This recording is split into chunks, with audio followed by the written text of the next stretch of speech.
Buongiorno da Renzo Micheletto, ben ritrovati con un nuovo approfondimento di Radio Veneto Agricoltura che quest'oggi dedicheremo al settore vitivinicolo. Per quale motivo? Perché giovedì 13 giugno alle ore 9:30 a Conegliano si terrà il primo focus del Trittico Vitivinicolo 2019, un evento ormai storico organizzato da Regione, Veneto Agricoltura con AVEPA, ARPAV, Università di Padova e CREA Viticoltura ed Enologia, di cui oggi abbiamo qui in studio, e grazie per essere qui con noi, il dottor Diego Tommasi, proprio del CREA, uno dei co-organizzatori di questo evento importante per il settore vitivinicolo. Diego, io partirei subito dal titolo che abbiamo dato al convegno, Clima e viticoltura verso la fine di un'alleanza. È un titolo un po' forte, per quale motivo? Sì, sicuramente è un titolo un po' impegnativo più che altro, ma credo che quello che sta avvenendo, ed è abbastanza evidente ormai, è che mentre fino a 8, 10, 15 anni fa le annate erano abbastanza costanti o comunque le stagioni erano abbastanza prevedibili, ed ecco quindi che la viticoltura poteva inserirsi in un andamento climatico mediamente normale, con le ultime annate invece questa imprevedibilità negli eventi, nei fenomeni, nella loro intensità, nella loro frequenza, porta a far sì che anche l'agricoltura si debba scontrare con degli andamenti meteorologici molto spesso difficili, e quello di quest'anno ne è un esempio. E quindi ecco che questa alleanza, che c'era una volta, questa maggior facilità forse, ecco, diciamo, di poter arrivare a un raccolto sicuro e certo, adesso lo è sempre meno. Ecco quindi il titolo, un'alleanza che sta venendo sempre meno, e quindi cercheremo anche nel corso del convegno di capire quali possono essere i rimedi o le strategie per mitigare un po' questo effetto. Per esempio, quali potrebbero essere queste strategie? Allora, innanzitutto credo che l'andamento di quest'anno abbia già messo a dura prova il viticoltore, il quale rispetto a 10 o 15 anni fa ha avuto degli strumenti che gli hanno permesso di superare questa fase assolutamente difficile. Faccio un esempio: le previsioni meteorologiche sono molto più precise rispetto a 15 anni fa, e quindi ecco, questo sta diventando un elemento fondamentale per fare una buona viticoltura.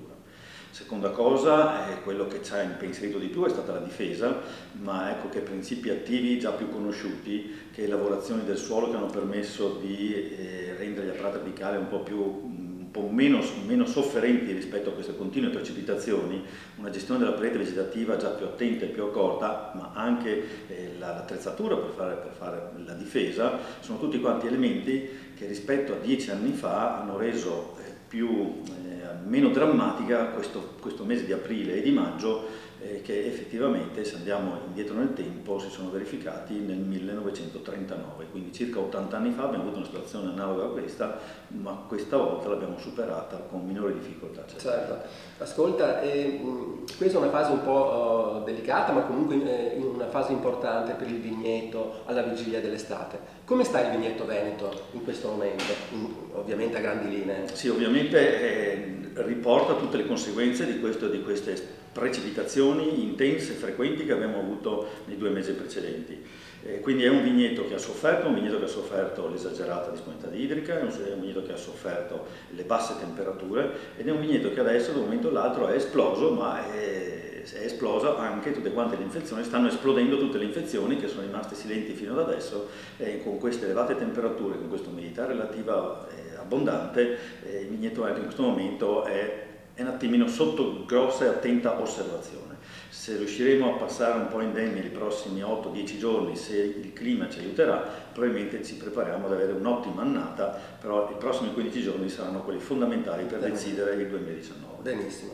Ovviamente, collegato a questo che te stai dicendo adesso, non possiamo non parlare del biologico. Un settore, quello del vino biologico, che sotto il profilo commerciale sta andando alla stragrande anzi, però in campo, in vigneto, ci sono dei problemi legati proprio a quello che stai dicendo. Sì, credo che quando abbiamo deciso un po' la scaletta del convegno, quindi circa un paio di mesi fa, ancora non ci eravamo resi conto di quanto il biologico fosse veramente l'elemento più fragile di questa annata. Noi sappiamo che adesso dovremmo rispettare i 4 kg di rame all'anno, comunque i 28 kg nei 7 anni, ma è praticamente impossibile restare su queste quantità, e già questo lo dimostra gli 8-9 trattamenti che sono stati fatti fino a questo momento, e dove i 4 kg ormai sono stati quasi consumati. Il biologico quindi va assolutamente ripensato, va rivisto. Direi che il biologico potrà avere un futuro solo e esclusivamente se ci saranno delle alternative alla rame, se si troverà un qualche prodotto di origine naturale o che non sia di sintesi, ammesso per l'agricoltura biologica e che possa integrare o quasi sostituirsi all'applicazione del rame. E oggi c'è già qualcosa in vista? Oggi ci sono alcuni di questi stimolatori delle difese della pianta, però abbiamo visto che con un andamento stagionale come quello di quest'anno non sono stati all'altezza della situazione. E quindi quanto tempo ancora dovremmo aspettare per avere un prodotto in grado, non dico di sostituirsi completamente al rame, ma comunque di essere efficace?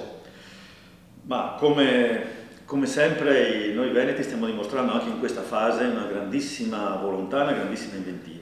Noi stiamo seguendo dei progetti dove ci si basa sull'ultravioletto ad esempio e in questo momento siamo abbastanza felici di come sta andando questa sperimentazione, ma comunque anche le ditte produttrici di principi attivi si stanno andando a fare perché hanno capito che il futuro sarà sempre di più verso dei principi attivi poco impattanti, più sostenibili e che possono in qualche modo aiutare il biologico anche in queste regioni come il Veneto, che stanno diventando veramente al limite e tra un po' usciranno anche dalla possibilità di fare biologico.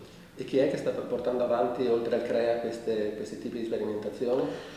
Io parlo appunto per quello che conosco, ma anche l'università sicuramente sta lavorando in questa direzione, micotossine o altri prodotti insomma sempre di origine naturale che in qualche modo possono combattere il Peronospora oidio, che sono un po' le due fitopatie più importanti per noi. A questo ovviamente si affianca anche tutto quanto la ricerca genetica per l'individuazione di varietà resistenti. E quindi stiamo parlando di varietà resistenti e spendiamo due parole anche su questo, che è un tema molto importante. Sì, l'annata, ecco, pur nella sua sventura, se non altro è un'annata di collaudo anche per queste varietà. Presso l'azienda Catron di Roncade abbiamo la più grossa collezione probabilmente italiana di varietà resistenti, sono oltre 60 varietà e quest'anno le stiamo monitorando giorno dopo giorno, effettivamente anche lì vediamo che c'è una certa distinzione, ce ne sono parecchie che nonostante siano stati fatti solo 2 trattamenti sono ancora perfettamente sane, altre invece che stanno dimostrando qualche lato un po' più sensibile ed ecco quindi che anche quest'annata ci permette già di fare uno screening non solo da un punto di vista qualitativo ma anche da un punto di vista della reale resistenza alle diverse fisiopatie. Benissimo. E allora adesso andiamo in chiusura, ma un'ultimissima domanda va fatta. E le previsioni, quindi si può già spendere una parola sulle previsioni? Sulle previsioni produttive certamente sì, è un'annata che come il 2018 si presenta molto abbondante. Cercheremo nel corso del convegno di spiegare il perché questa fertilità delle gemme si sta indirizzando verso valori più alti rispetto a 10 anni fa. Ovviamente ci sono alcune varietà che stanno un po' soffrendo, come il pino grigio, che è una varietà molto più delicata, quindi ha sofferto il secco invernale, ha sofferto di più adesso la disponibilità idrica.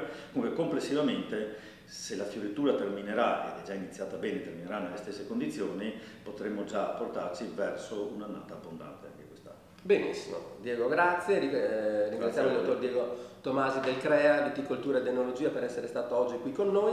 Ricordo ancora l'appuntamento di giovedì 13 giugno a Conegliano, presso la sede dell'Università, in via Dalmasso 1, ore 9:30, il convegno Clima e Viticoltura verso la fine di un'alleanza. Un arrivederci a tutti alla prossima settimana.